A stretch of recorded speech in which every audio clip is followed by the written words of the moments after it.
अब सबो छत्तीसगढ़ वासी मन बर बड़े खुशखबरी है का है कि अब छत्तीसगढ़ में रेलवे के विस्तार होने वाले हैं। अब बता दें कि केंद्रीय कैबिनेट की बैठक में छत्तीसगढ़ महाराष्ट्र के बीच चौथा रेल लाइन के सौगात मिल गए हैं।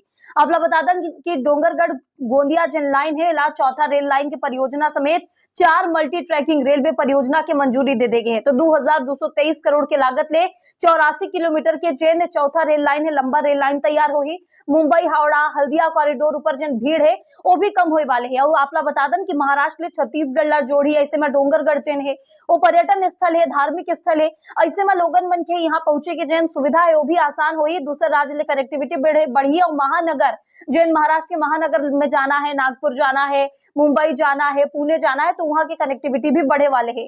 तो कमेंट बॉक्स पर कमेंट करके बताओ कि फैसला अपन ला कैसे लगी सर ये वीडियो ला सब तक शेयर कर दे। जय जोहार।